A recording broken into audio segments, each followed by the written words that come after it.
হচ্ছে দিদি? আমি দেখি তো।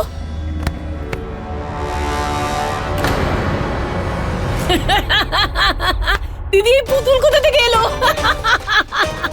মানে এতক্ষণ ধরে এই মেয়েটা পুতুলটাকে আয়ুষ্মান বলে আমাদেরকে বোকা বানাচ্ছিল। দিদি,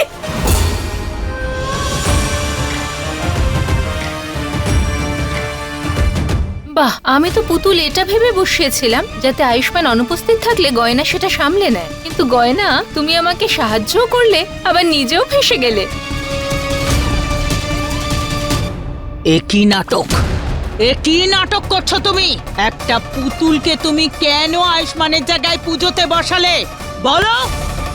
পিসিমা, এই মেয়েটার ঠকানো স্বভাবটা আর গেল না। প্রথমে জোর করে বিয়ে করে আমাদের সবাইকে ঠকিয়েছে, আর এখন আমাদের চোখের সামনেই সবাইকে ঠকাচ্ছে।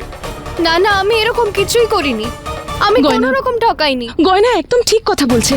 আয়ুষ্মান তো নিজেই এখানে পুতুল বসিয়ে গেছে, গয়না কিচ্ছু করেনি। যদি কিছু বলতেই হয় আয়ুষ্মানকে বলো, গয়না তো কিছু- কমলা, ঠকিয়েছে ও আমাদেরকে, আর আমরা আয়ুষ্মানকে কেন বকবো? আয়ুষ্মান কোনো বাচ্চা ছেলে নয় যে কিছু না বলে বাড়ি থেকে চলে যাবে আবার ফিরে আসবে।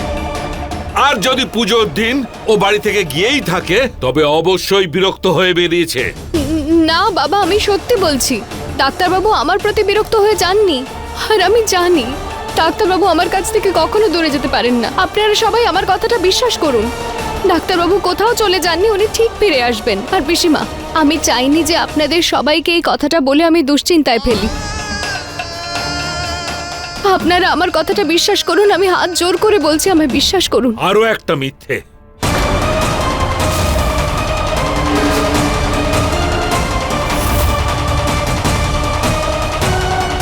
আলিয়া, পুজোর সময় ডাক্তারবাবু এখানে ছিলেন না, আর তুমিও এখানে ছিলে না। কোথায় ছিলে তুমি?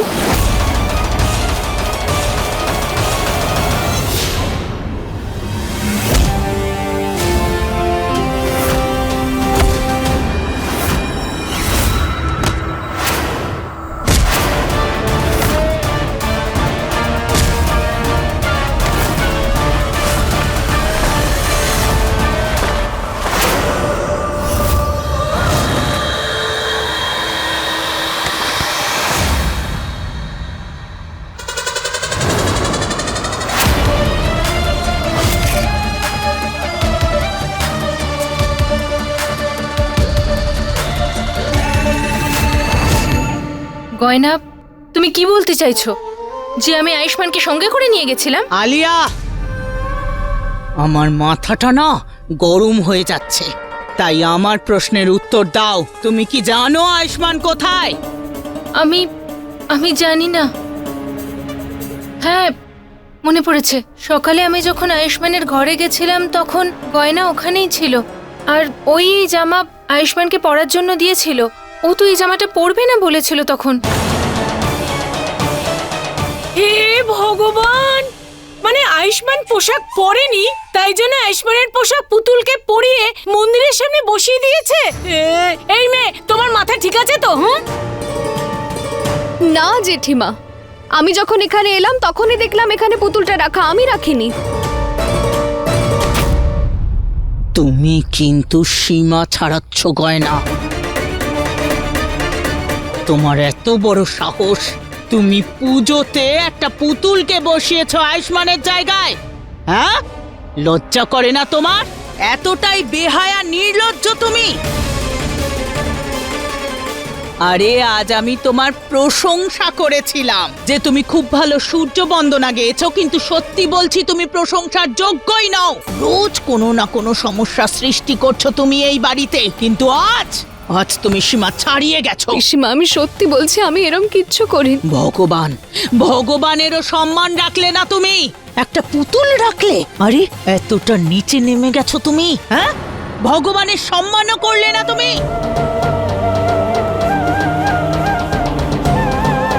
আমি সত্যি বলছি পিসিমা, আমি এই পুতুলটাকে এখানে রাখিনি। আমি সত্যি জানি না। বলবে না, ডাক্তারবাবু, শুনবে। আরো একটা মিথ্যে, আরো একবার ঠকালে। সত্যি বলবো, আমার হাতে যদি থাকতো তাহলে তোমার চুল ধরে বাইরে বের করে দিতাম আমি। বেহায়া নির্লজ্জ একটা। কিন্তু আয়ুষ্মানের জন্য কিচ্ছু করতে পারছি না। কিন্তু একটা কাজ আমি অবশ্যই করব।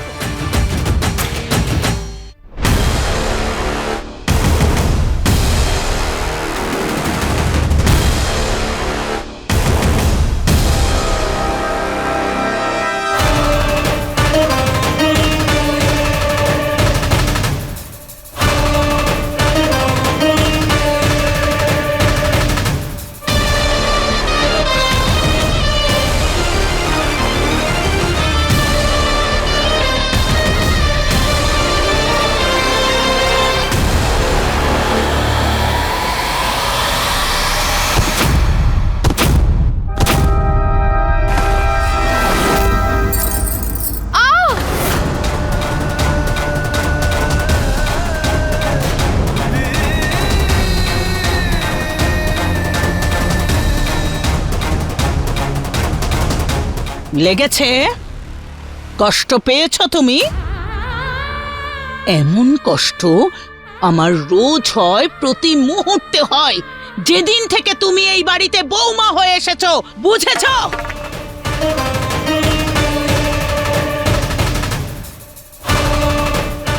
জানকী দেবী সবকিছু সহ্য করতে পারে, কিন্তু আমার এই পরিবারের পরম্পরা, রীতিনীতি আর বিশেষ করে ভগবানের পুজোতে যদি কেউ বিঘ্ন ঘটায়, সেটা আমি সহ্য করব না।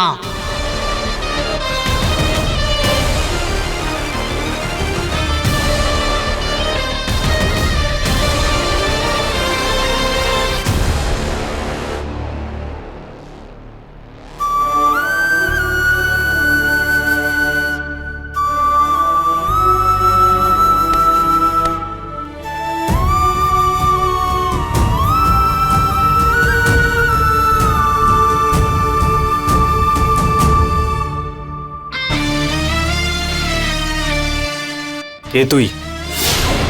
আর তুই আমার মতো সেজে কেন ঘুরছিস? আর তুই চাসটা কি? আরে ডাক্তার বাবু, তোকে দেখতে হেভি হ্যান্ডসাম না, তাই সেজেছি। কিন্তু তুই না একটা ভুল করে ফেললি, আমাকে দেখে ফেললি। দেখা উচিত হয়নি রে। এইবার তো তোকে এই বাড়ি থেকে দূরে পাঠাতেই হবে।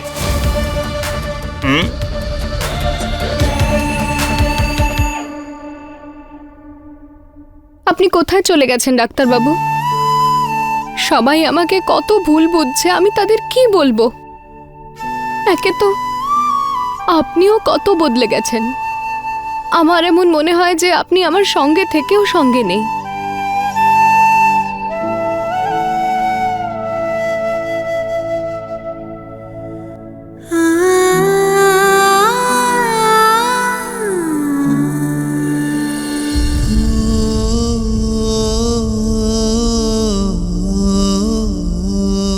আপনি তো আমাকে ভালোবাসতেন, তাই না ডাক্তারবাবু? তাহলে আমার মনের কথা তো আপনার অবধি পৌঁছানো উচিত, তাই না?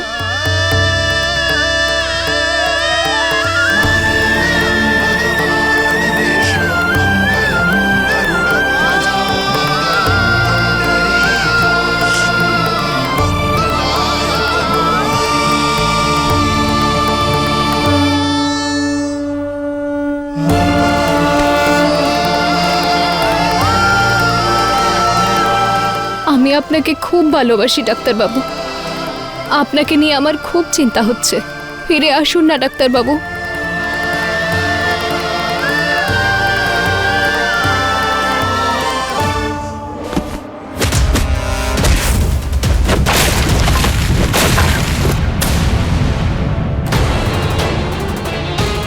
এই আওয়াজটা কোত্থেকে এলো?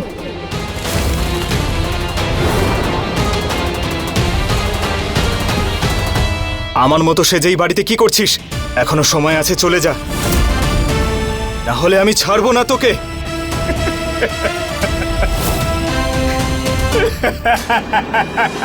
আরে কিচ্ছু করতে পারবি না তুই আমার। আর ছাড়বো না আমি তোকে। পুরো গল্পই শেষ করে দেবো তোর আজকে আমি।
ডাক্তারবাবু আপনি?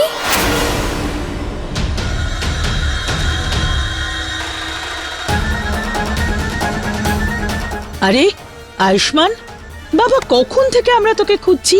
এটা এটা কি হয়েছে তোর? এসব কি? তুই ঠিক আছিস তো?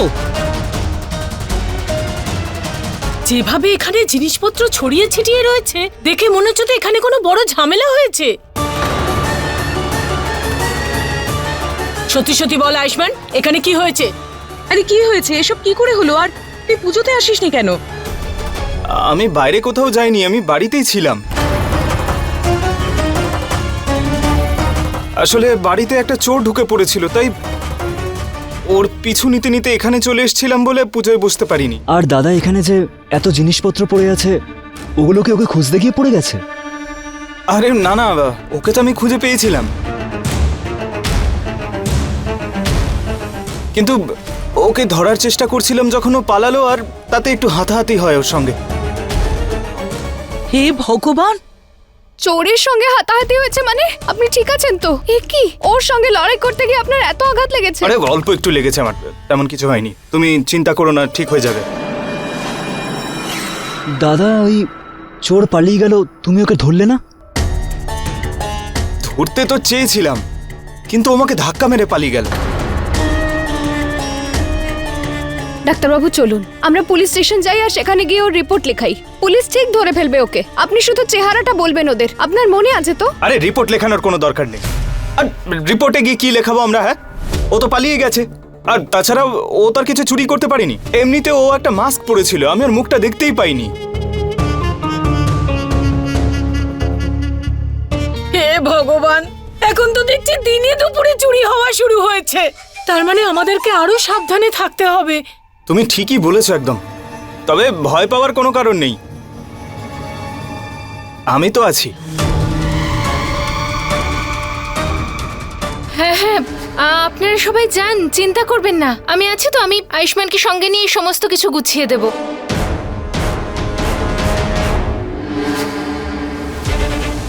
ঠিক আছে, চলো। যদি চোর আসে? এটা কি?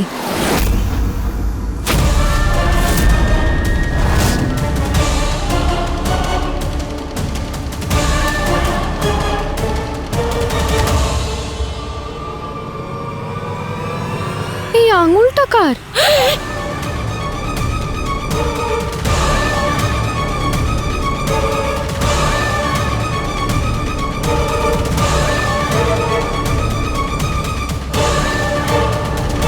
আরে এটাই তো খুঁজছিলাম আমি। না, তখন থেকে এটার জন্য হাত লুকিয়ে বসেছিলাম, আর এখন এটা ওর হাতেই পড়তে হলো। এবার কি করি? আরে এটা কার কাটা আঙ্গুল? আমার সব কটা ঠিক আছে তো? আমার আছে। এই আঙুলটা এখানে এই ঘরে কি করে এলো? ডাক্তারবাবু, এই আঙুলটা আপনার নয় তো? মারপিট করতে গিয়ে ওই চোরের সঙ্গে কিছু? আরে আমার আমার কি করে হবে এটা? কই দেখাও।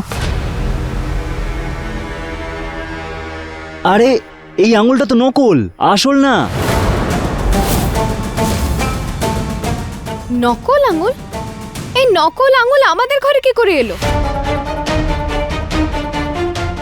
হতে পারে এটা ওই চোরের হাতের, যখন আয়ুষ্মানের সঙ্গে হাতাহাতি হচ্ছিল ওই সময় খুলে পড়ে গেছিল। এটা কি বলছো? চোরের কাছে কি করে থাকবে নকল আঙুল? কেন হতে পারে না? আর বাড়ির যখন কারণ না, চোরই তো বাইরে থেকে এসেছিল, ওরই হতে পারে। আর তুমি না বেশি গোয়েন্দাগিরি করো না, আলিয়া একদম ঠিক বলেছে। এই আঙুলটা ওর নয় তো? ওই হয়তো চোর হয়ে এসেছে বাড়িতে। ঈশান, এটা আমাকে দে তো, আমি ফেলে দেবো। ঠিক আছে দাদা।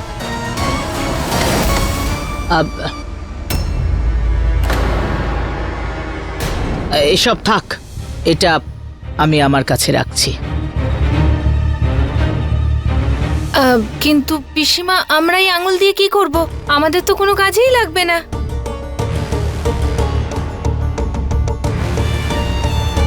আর তাছাড়া এটা দেখে তো মনটা খারাপ হয়ে যাচ্ছে। আপনি আয়ুষ্মানকে দিয়ে দিন না, ও এটা ফেলে দেবে। হ্যাঁ, আলিয়া আমাকে শিখিও না কি করতে হবে কি নয়। আমি যা কিছু করছি ভেবে চিন্তেই করছি। যদি চোর ধরা পড়ে আর পুলিশ ওকে শনাক্ত করে তাহলে এই আঙুলটা ওর বিরুদ্ধে প্রমাণ হিসেবে কাজে আসতে পারে, বুঝেছো?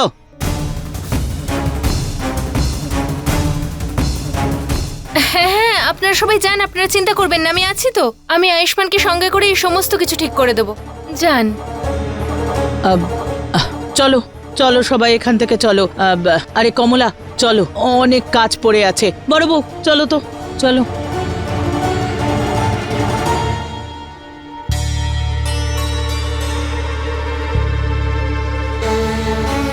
সবাই চলে গেছে গয়না, তো তুমি কেন দাঁড়িয়ে রয়েছো? যাও। ডাক্তারবাবু, আপনার এত আঘাত লেগেছে, দিন আপনার হাতটা আমি ব্যান্ডেজ করে দিই। আরে আমি বললাম তো একটু আঘাত লেগেছে, কিছু হবে না আমার। আরে এভাবে কি করে কিছু হয়নি? ডাক্তারবাবু, আপনার কি বাজেভাবে আঘাত লেগেছে? ব্যান্ডেজ না হলেও আমি প্রলেপ লাগিয়ে দিচ্ছি, আমি এক্ষুনি বানিয়ে আনছি। হ্যাঁ হ্যাঁ গয়না, তুমি এক কাজ করো, তুমি যাও আর গিয়ে বানিয়ে নিয়ে এসো। আমি ততক্ষণ আয়ুষ্মানের সঙ্গে এই সমস্ত কিছু ঠিক করে দিচ্ছি। যাও। হ্যাঁ, তুমি যাও, গিয়ে বানিয়ে নিয়ে এসো, যাও।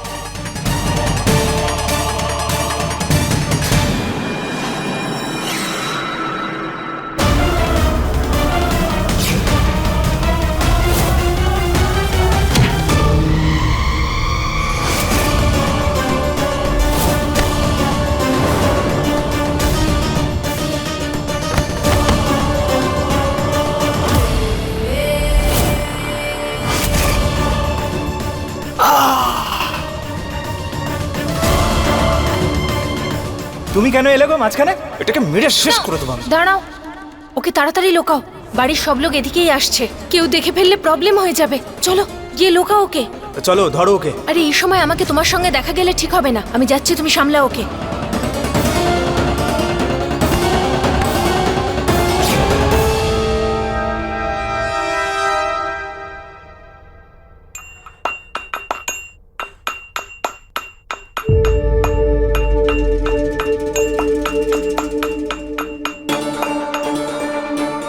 বাড়িতে চোর ঢুকে এলো আর ডাক্তারবাবু কাউকে কিছু বললেন না, তারপর নিজেই ওর পিছনে চলে গেল ওকে ধরতে, আর তারপর ওই পুজোর সময় ওনার জায়গায় পুতুলকে বসিয়ে দিলেন।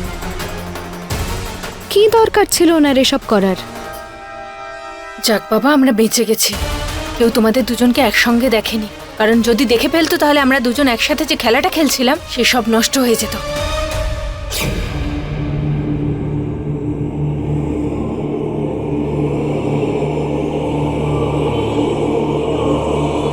আলিয়া, তুমি বলেছিলে যে এখানে কোনো বাবা আছে যে আমাকে নেকড়ে হাওয়া থেকে আটকাতে পারবে, আমাকে ঠিক করতে পারবে, কিন্তু এইখানে তো কাউকেই দেখতে পাচ্ছি না।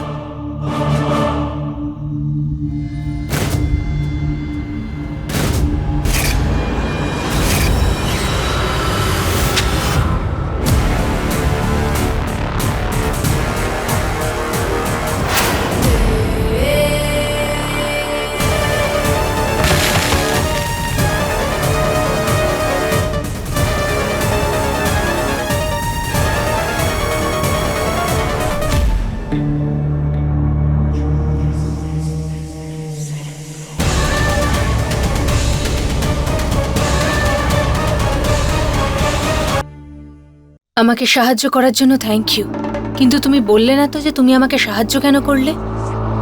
তোমার চাই আয়ুষ্মান, আর আমি চাই ওই পরিবারের থেকে প্রতিশোধ নিতে, আর দুটো একসঙ্গে পাওয়ার একটাই উপায়, আমাকে হতে হবে আয়ুষ্মান।